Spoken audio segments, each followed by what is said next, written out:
Hola, te saluda Walter Cornejo, especialista en hidrocarburos y dentro de estos en gas natural. Bueno, en esta ocasión quería compartir contigo una presentación que se realizó el 31 de marzo, denominada Retos y oportunidades en la masificación del gas natural. La organizó la Escuela de Gestión de Energía y Petróleo, la ESGEP, y ahora te ofrezco una versión más compacta, de manera que la puedas difundir y podamos así ser partícipes de la discusión de tan importante tema. Así que, sin más, para tratar sobre los retos y oportunidades de la masificación del gas natural en el Perú, empezamos. Bueno, a ver, lo primero que tenemos que ver aquí es, queremos maximizar el uso del gas natural. Maximizar el uso del gas natural porque el gas natural es un recurso abundante en el Perú. Tenemos entre recursos y reservas 56 TCF. Ustedes me dirán, pero ¿para qué me habla del TCF? Los TCF significan Trillion Cubic Feet, o sea, trillones de pies cúbicos. Y estos trillones en realidad vienen a significar 10 a la 12 pies cúbicos. Pero si seguimos en esa discusión, no vamos a llegar a nada. Para tener idea de qué es un TCF, lo que tenemos que ver es que el año 2019, entre el gas para el consumo interno y el gas de exportación, se consumió casi medio TCF. Es decir, en el ritmo actual de consumo, nosotros tendríamos gas para 115 años. Pero no se trata de eso, ¿no? Se trata más bien de elevar en lo posible la cantidad de gas que pueda ser consumida. Y entonces, ¿y se consume todo lo que se debería consumir? Consideramos que no.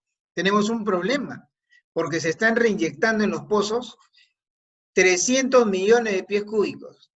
300 millones de pies cúbicos equivalen a 55.000 barriles de diésel. Y sin embargo, el diésel en el país se consume 130.000 barriles diarios de diésel. O sea, miren, no llegaríamos con los 300 millones de pies cúbicos, no llegamos ni a la mitad del consumo nacional de diésel. Y este diésel se importa 90.000 barriles por día.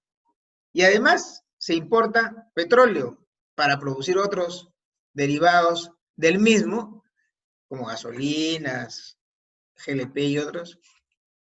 Y entonces tenemos que utilizamos un montón de petróleo o derivados importados, que pagamos $12 por estos hidrocarburos, y sin embargo exportamos gas a $3 por millón de BTU. Importamos a $12 el millón de BTU y exportamos a 3. Esa es una mala combinación, digamos. No quiere decir que no se debe importar. Si no tenemos, tenemos que importar, pero si tenemos un recurso tan importante como el gas, ¿por qué hacerlo? Si es un combustible de bajo costo y además es mucho menos contaminante que los demás. Entonces se habla de masificar. Todos hablan y sueñan con masificar. ¿Pero qué tenemos cuando queremos masificar? Decimos, hay que llevar el gas a todas las casas, pero llevar el gas a todas las casas nos va a ayudar a masificar. Es muy importante, absolutamente muy importante llevar a las casas, porque en el Perú hay 9,5 millones de familias y solamente hay 1.15 millones de estas que cuentan con gas natural. El resto utiliza otros hidrocarburos, particularmente, mayoritariamente el GLP, que se usa en balones y lo utilizan 7 millones de hogares. Entonces, cerca o alrededor de 1,5 millones están utilizando energías como carbón, como leña, como bosta y areta, que en general no son precisamente beneficiosos para la salud.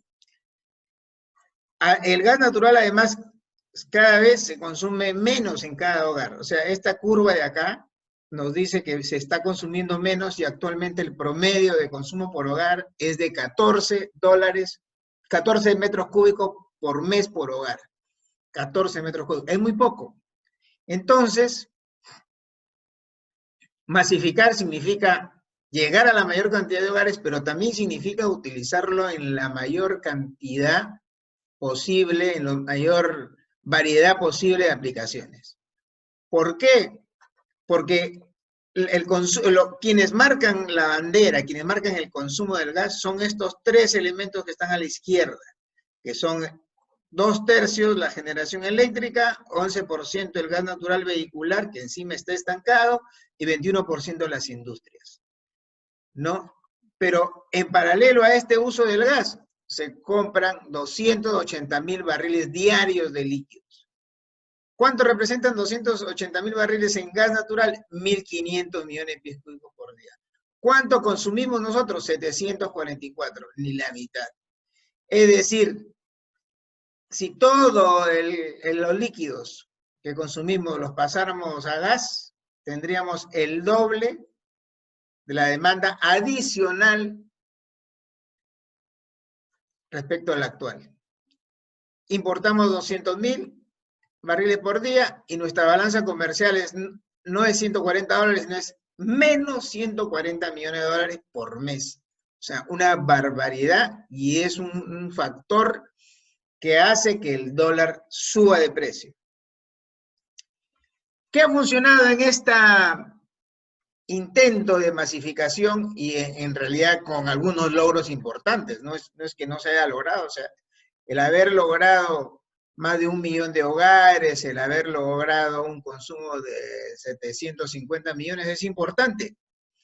Y aquí lo que tenemos que decir es que la estrategia inicial se planteó cómo construir el gasoducto. Era una de las barreras más complicadas y se hizo a través de la garantía de red principal, que la vamos a ver en un momentito. También se aplicó el subsidio cruzado en Lima. ¿Qué significa el subsidio cruzado? Significa de que los clientes más significativos, que son los clientes industriales y los clientes de generación eléctrica, se apoye los ingresos que se obtienen por estos clientes para poder subvencionar de alguna manera a los clientes de más bajo consumo, o sea, los clientes residenciales. ¿Y esto funciona en Lima? Funciona muy bien en Lima porque en Lima está el 61% de la industria manufacturera. Y en Lima se concentra el 90% de la generación térmica. Entonces es evidente que existe la masa suficiente para poder soportar mediante este subsidio cruzado a los clientes menores. Eso funcionó muy bien. El cambio en la fórmula polinómica, hasta el año 2006 la fórmula polinómica era muy mala. Esta fórmula polinómica estaba asociada al petróleo residual. Esto cambió. Se cambió la fórmula, se indexó a otros índices que no están relacionados de manera tan directa con el petróleo y los hidrocarburos, y esto mejoró y ha permitido que la evolución del precio sea más racional. Luego, desde un comienzo, desde el año 1999, se dio el Decreto Supremo 04299, mediante el cual se reglamentó la distribución de gas natural. Fue también un elemento importante porque la distribución ha tenido un marco legal en el cual desenvolverse. También se promocionó el GNB, al GNB se le dio un precio promocional. Imaginemos que el gas natural de boca de pozo estaba alrededor de $2.80 por millón de BTU, pero el GNB contaba con un precio de 0.80, el de boca de pozo. O sea, $2 menos. Fue algo muy bueno y que permitió que este mercado crezca rápidamente. Duró hasta el 2012, o sea, duró como 8 años. También en el Perú se implementó el Sistema Nacional de Carga para el GNB. Este Sistema Nacional de Carga ha permitido que todas las transacciones, todas las que se realizan para cargar vehículos de GNB, están controladas mediante este sistema en línea. Entonces es muy importante, porque ha permitido financiar la compra de buses, la compra de vehículos y las conversiones. Este Sistema Nacional de Carga además permite que no se le saque la vuelta y no se hagan despachos sueltos por ahí, porque la penalización es muy fuerte. Eso no tienen otros hidrocarburos y es algo que se reclama que debería de haber para que haya un mejor control y así no se produzcan accidentes en otras áreas. Y la última parte es que se implementó desde el año 2004 la norma técnica peruana 111.019. El contar con una norma técnica fue importante porque las referencias que existían en ese momento eran de alguna medida un poco vagas para nosotros, ¿no? Entonces, esta norma sirvió bien de base. El que existan normas es fundamental, normas técnicas. A propósito, la garantía de red principal, que la quería explicar un poquito más amplio, porque a veces no se entiende, se cree que la garantía de red principal se aplicó únicamente para el gasoducto que trae el gas de Camisea a Lima, y no es así. En la red principal está integrada por dos partes. La primera parte efectivamente es el gasoducto de Camisea hasta Lima, y la segunda parte es este gasoducto troncal que recorre desde el City Gate de Lurín y se va hasta Ventanilla, ¿no? O hasta el extremo oeste de Lima. Entonces, eso es importante comprender porque significa que la GRP se aplica a la red principal, entonces se aplica a esos dos segmentos: gasoducto de transporte y tubería de alta presión del distribuidor. ¿Y qué es lo que dice la garantía? La garantía lo que dice es: señores inversionistas, nosotros, el gobierno peruano, se compromete a pagarles a ustedes para el transporte una capacidad garantizada de 380 millones de pies cúbicos por día en los primeros 7 años. Y después de los 7 años, le vamos a pagar 450 millones de pies cúbicos por día. Se consuma o no se consuma esa cantidad.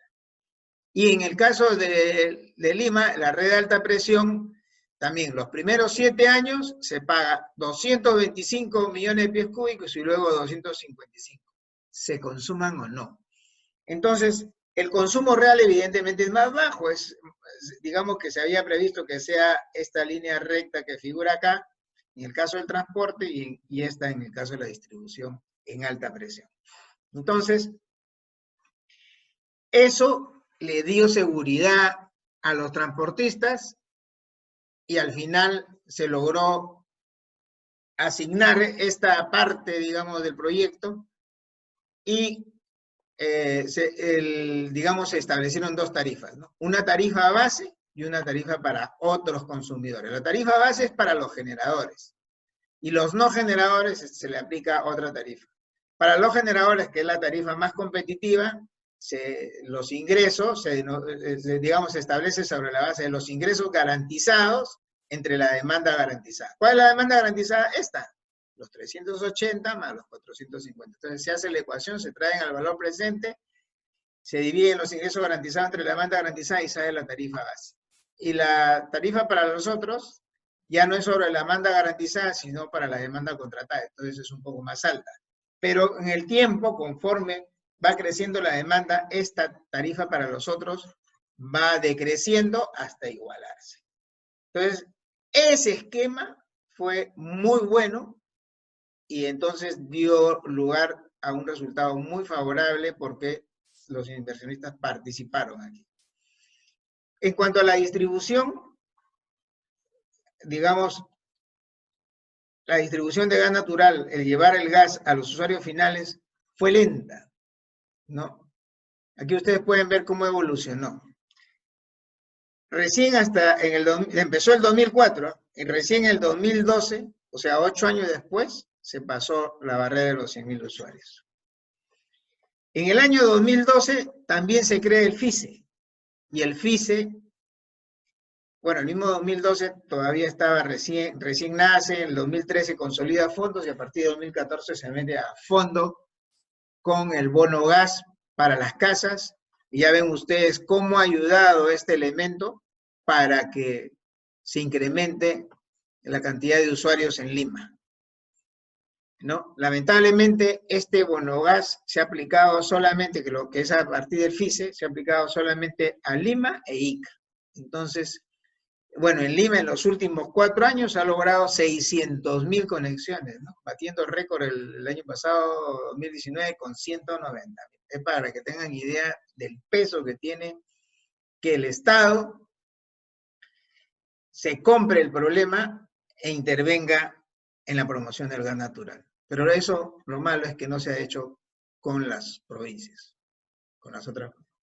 Ahora, el gas natural comprimido aparece aquí realmente aparece en el año 2009, que es cuando inicia el 31 de marzo.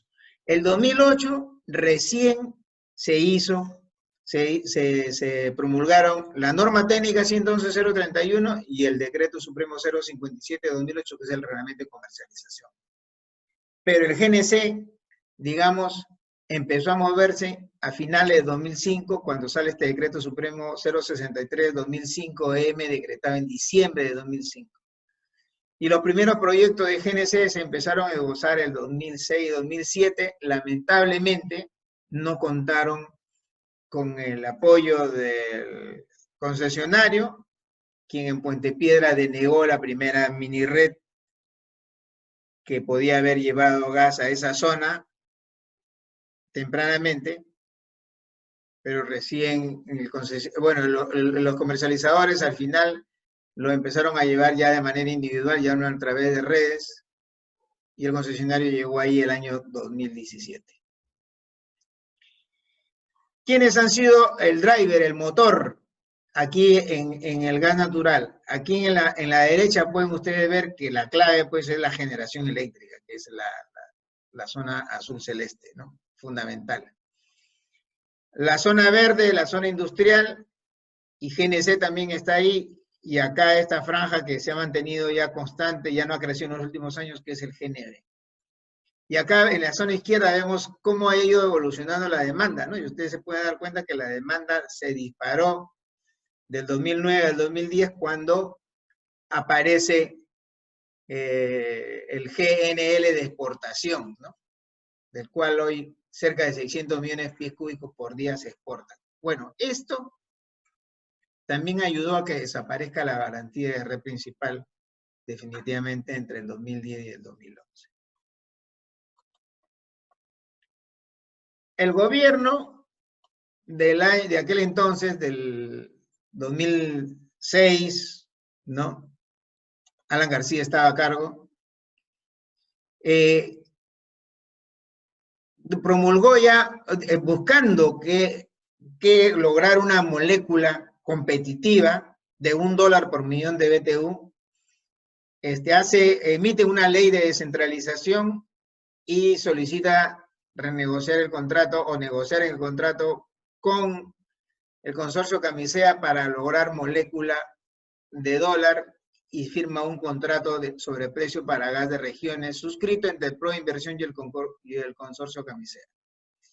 Y se estipuló que hasta 70 millones de pies cúbicos por día tendrían este precio siempre que sea provincias y de ninguna manera para Lima.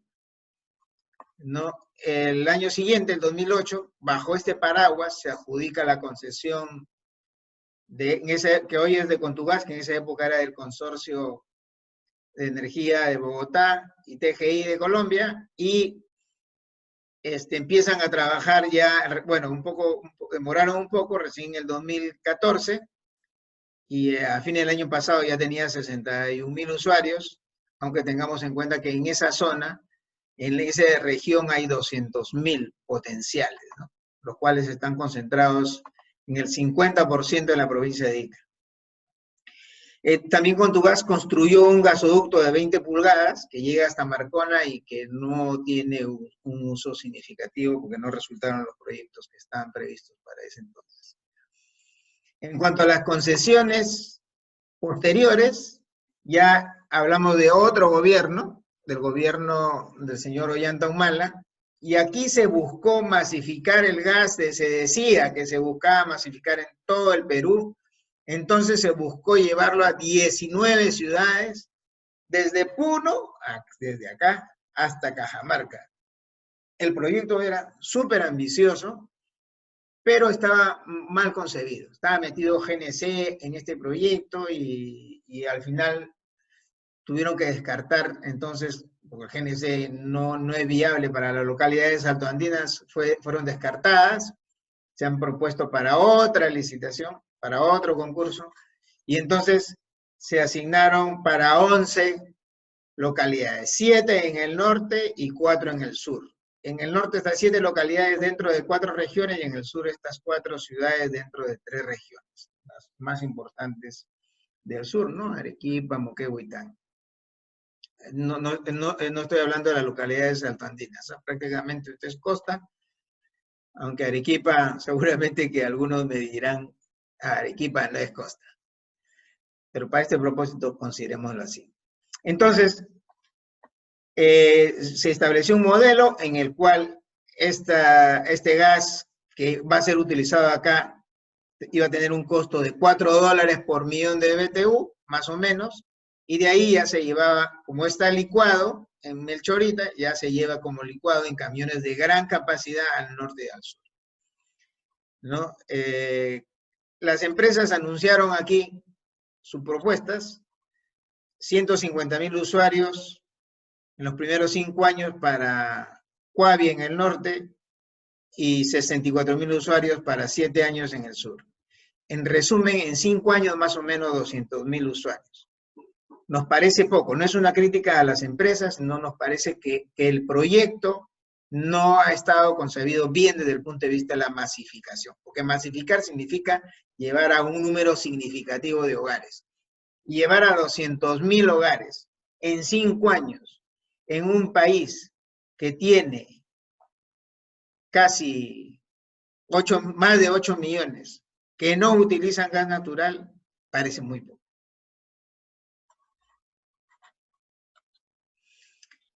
Y efectivamente, ¿no? Lo que vemos con estas empresas es que mientras en Lima, para los domicilios, el gas vale menos de $11 el millón de BTU, en estas 2 concesiones del norte y del sur están casi el doble, a $19 el millón de BTU. Y además, día 1 ya informó que Naturgy, el de la parte del sur, que toma Arequipa, Moquegua y Tacna, había presentado una solicitud de trato directo con el gobierno peruano. Estos son problemas. Pero entonces tenemos aquí, ¿no?, una llamada de atención, porque la otra empresa también tiene pérdidas. Y efectivamente, ¿no?, las 2 empresas, la del norte y la del sur, tienen en este momento pérdidas, y eso hace que con esa economía no se desarrolle de manera más dinámica esa masificación. Además, se generan pugnas con los comercializadores, porque uno le dice, tú te has agarrado mis clientes y tú vienes más barato porque tú no tienes que subvencionar, no tienes que aplicar el subsidio cruzado, yo sí.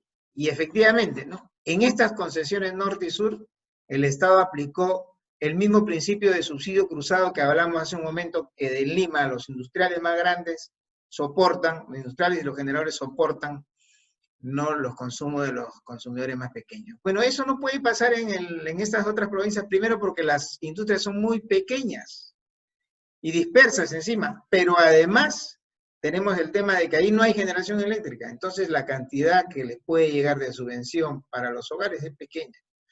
Entonces, ¿qué es lo que se genera? Se ponen tarifas grandes, tarifas altas, y estas tarifas son altas tanto para las residencias como también para las industrias, que son las que van a soportar. Para que pueda haber dinero suficiente, le suben la tarifa. Entonces, lo que aparece al final es que Lima aparece con tarifas pequeñas y las provincias con tarifas grandes. ¿Cómo se va a descentralizar un país con ese concepto? Encima, el gobierno dice, no hay FICE para esas regiones. O sea, este bonogás que hemos hablado, que ha ayudado a que en Lima haya más de 1.100.000 hogares con gas, acá no hay para provincias. O sea, ese esquema de desarrollo no funciona. El Estado, entonces, dijo, vamos a solucionar eso. ¿Y cómo lo pretendía solucionar? Ha hecho 3 propuestas hasta la fecha, que son, en el año 2016 dijo, cobrémosle un peaje a las comercializadoras para que las comercializadoras no puedan competir con el concesionario. O sea, ven un problema en la competencia, en lugar de ver que hay un problema de base que son las tarifas altas, que impiden que se vaya a una masificación, vamos a redundar, más masiva. Y además, no se debe castigar con tarifas altas a las provincias. Entonces, como eso no prosperó, dijeron en el año 2019, bueno, vayamos más allá, porque los comercializadores solamente pueden ejercer por un tiempo, y siempre y cuando lo permite el concesionario, o sea, vamos al monopolio. Eso no funcionó, pero ahora dicen, bueno, para el GNL queremos darle exclusividad a los concesionarios.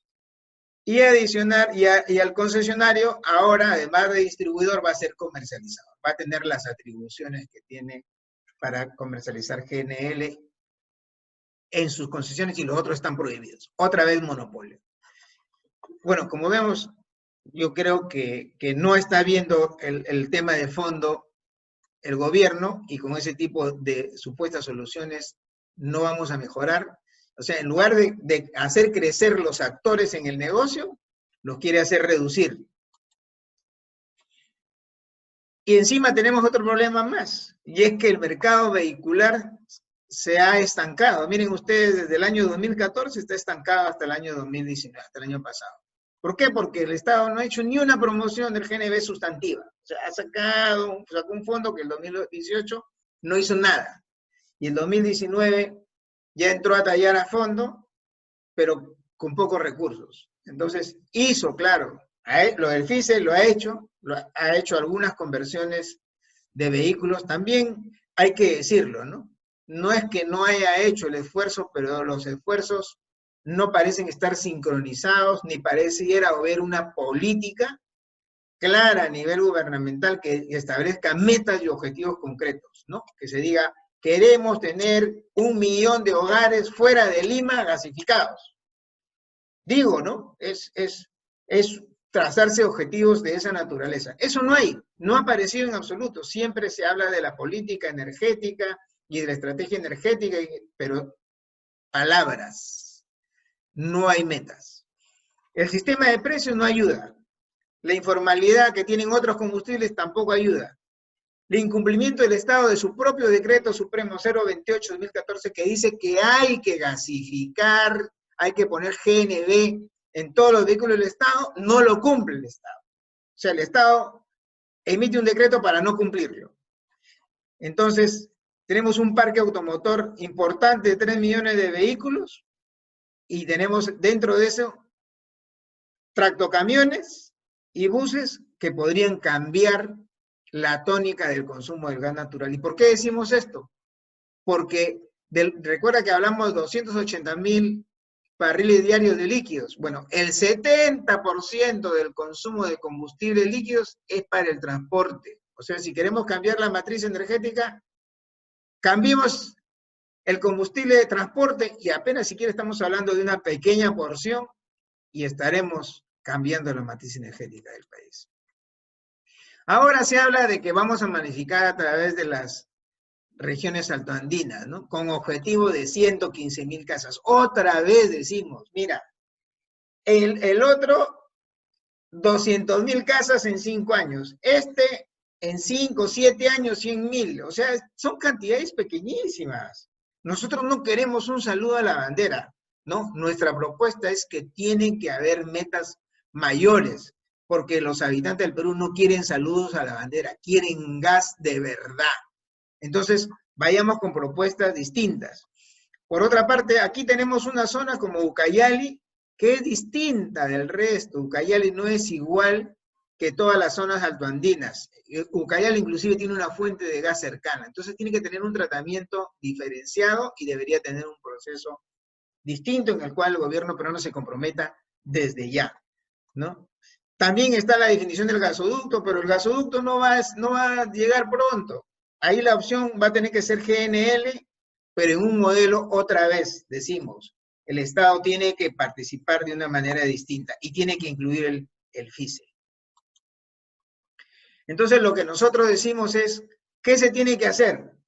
Es unificar las tarifas de gas natural. Y lo que hemos dicho es esto, que con 3 centavos de sol, o sea, en realidad acá decimos que con 1 centavo de sol se logran obtener 20 millones de dólares, ¿no?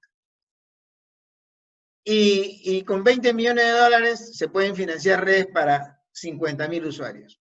Que sea, si quieres, para 40.000, haciendo un promedio, pensando no solo en la costa, sino en la sierra. Si haces 40.000 usuarios con 20 millones de dólares, con 3 centavos de sol, se tendrían 120.000 hogares.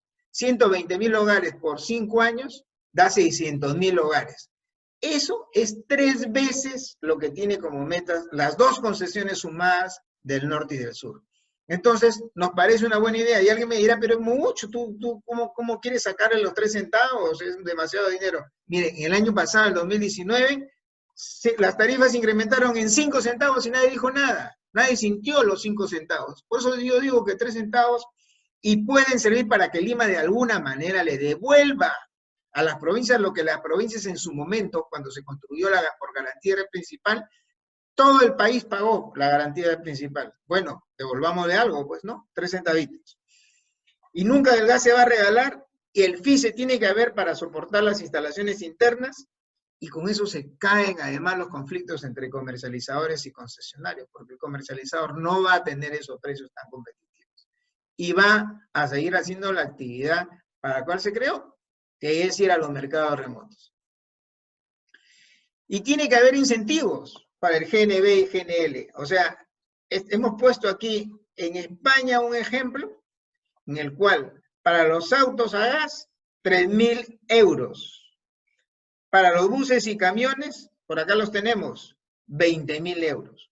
O sea, España, ¿qué hace? Dice, y por si acaso, no es que no se apoyen los vehículos eléctricos. Acá están los vehículos eléctricos también, ¿no? Tanto los vehículos eléctricos acá, los más pequeños, donde inclusive algunos pueden recibir 5.500 euros. O sea, lo que se busca es que el país establezca una política clara y entonces diga, yo quiero que haya gas natural. Sé que van a llegar los vehículos eléctricos más lentamente porque las inversiones que se requieren para tener un vehículo eléctrico son más altas, pero empecemos ya. Entonces, si empezamos con eso, el Estado va a poder lograr que entren al mercado más vehículos, que entren más buses y que entren más camiones, que son los que necesitamos para lograr una meta de ese tamaño que hemos hablado, de 50.000 barriles por diarios, barriles diarios equivalentes de derivado de petróleo, pero esta vez con gas, más o menos 300 millones de pies cúbicos por día, que hoy se están reinyectando. Y además, existe molécula que está contratada, especialmente por los generadores, y que no se usa. Entonces, para el uso de esta molécula se emitió hace 10 años, el 2010, un reglamento de mercado secundario. ¿Se ha implementado? No. No le dio la gana a los gobiernos, no es un solo gobierno. El ministerio ha reconocido que se reinyectan 258 millones de contratados y no usados, pero más ha reconocido inclusive, porque en la época en las cuales hay mucha agua, el consumo de gas contratado baja casi al 50%. Entonces el gobierno propone un mecanismo de COES y centralizar. Nosotros lo que decimos, mira, aquí lo que buscamos es maximizar el uso del gas natural, liberarlo. Lo que necesitamos no es un mercado constreñido, manejado titiritescamente. Necesitamos un mercado que sea competitivo, que sea libre, que se liberen las fuerzas productivas, que participen activamente los comercializadores, ¿no? Los concesionarios tienen su rol. Si hay una empresa que tiene una concesión y quiere ir al mercado de comercialización, seguro puede abrir su brazo de una comercializadora, pero que siga las reglas que se le aplica a todos los comercializadores. Entonces lo que decimos es que los acuerdos bilaterales que el gobierno ha estado prorrogando por un año, a fin de año recién dicen, ya puedes contratar tu acuerdo bilateral por un año más. así no funciona, así no juega Perú. Lo que tenemos que hacer es decir, acuerdos bilaterales de largo alcance, 3, 5 años.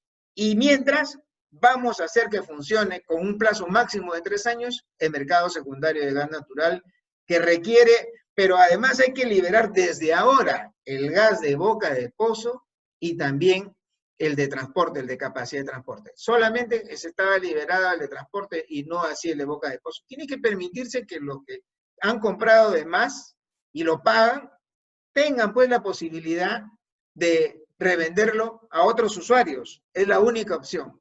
Y bueno, este tiempo de crisis inclusive nos va a hacer que meditemos qué vamos a hacer con estos contratos en la medida en que se complica mucho la situación de obtener ingresos de los que se habían pactado en estos contratos take or pay y con el productor y de capacidad firme del transporte hacia el futuro, porque va a ser muy difícil que se mantengan esas capacidades.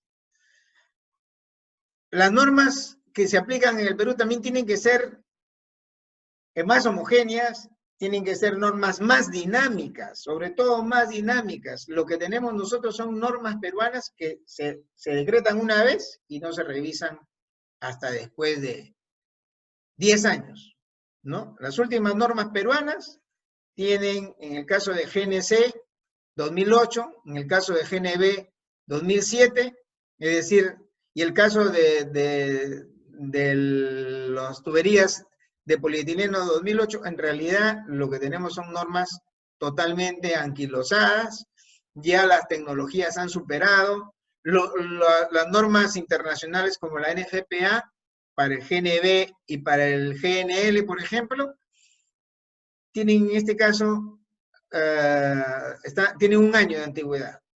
Y la anterior fue del 2016. 2016, 2019, cada 3 años se renueva. Y para la renovación mantienen una dinámica importante. Nosotros deberíamos de participar de eso.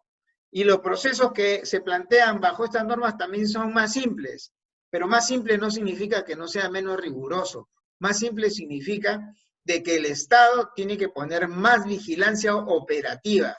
No vigilancia para no aprobar los expedientes, no para poner barreras a la inversión, sino para supervisar que se cumplan las condiciones operativas correctamente y se cumplan las normas técnicas. De eso se trata.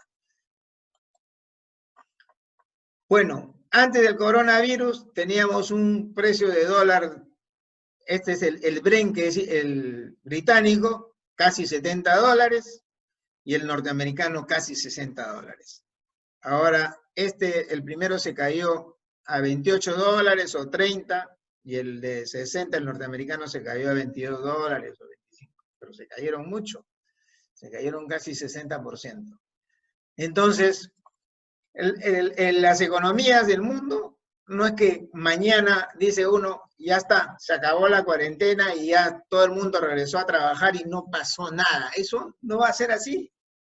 Primero porque el trabajo ya no va a ser igual, con todos los cuidados que se van a tener, el teletrabajo que va a quedar, va a haber menor desplazamiento vehicular, algo que se reclamaba hace tiempo, y entonces las economías van a demorar en su consumo de combustible, van a demorar también en moverse, y entonces muchas empresas van a salir de mercado, ¿no? Seguramente que la OPEP hará nuevos acuerdos, y algunos apuestan a que el corona va a durar mucho tiempo. El gas natural también se cayó, por si acaso.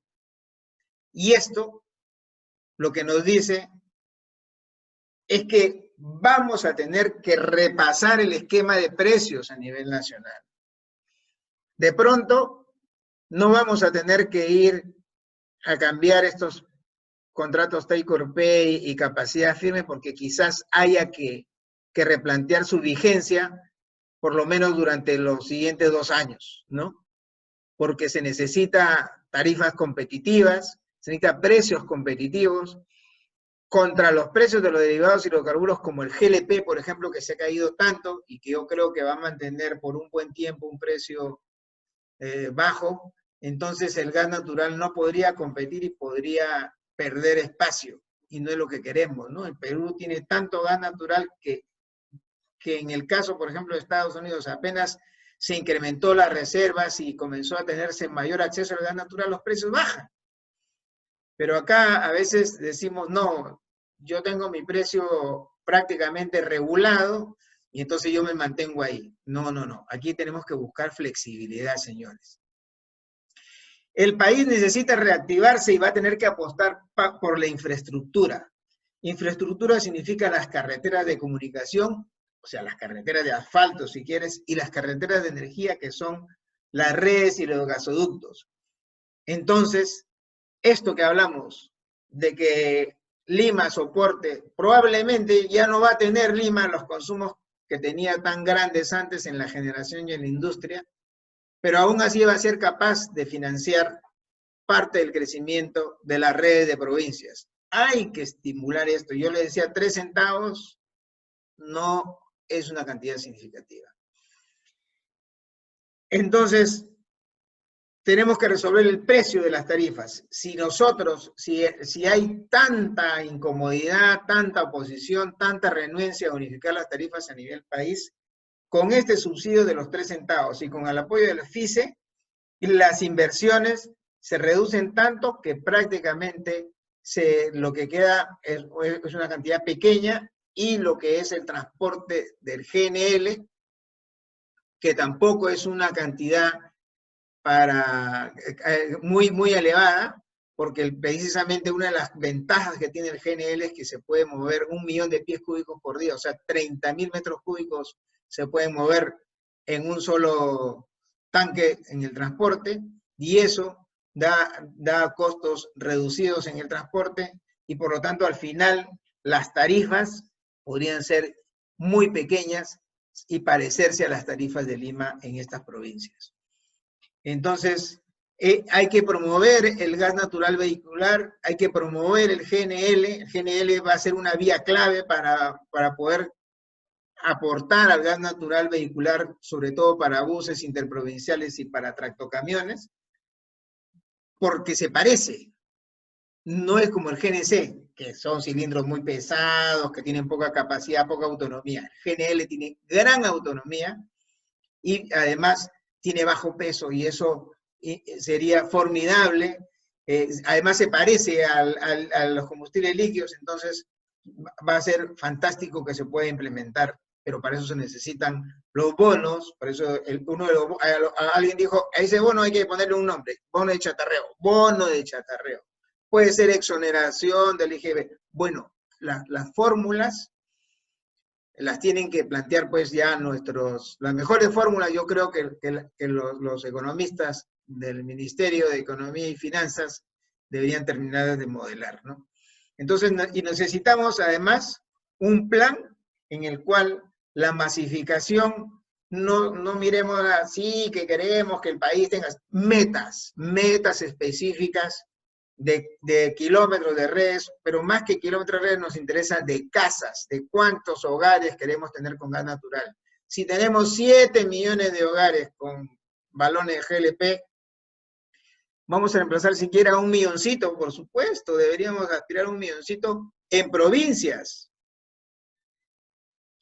Y por otra parte, hay que repasar este concurso de las localidades altoandinas, porque las localidades altoandinas no pueden ponerse metas tan pequeñas, digo, 115.000 casas, ni siquiera 200.000.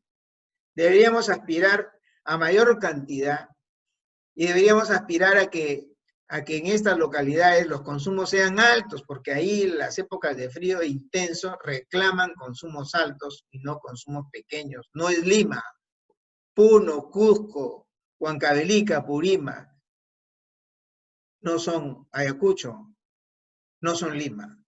Tienen condiciones climáticas muy adversas que el Estado tiene que tomar en cuenta. Ucayali es de una localidad completamente distinta, y hemos dicho que debe tratarse de manera distinta, y finalmente las normas internacionales que deberían aplicarse, porque son más modernas que las obsoletas normas técnicas peruanas y más dinámicas. Bueno, les agradezco a todos por su atención, y esperemos pues que en el futuro tengamos una verdadera masificación de gas natural en el Perú. Muchas gracias.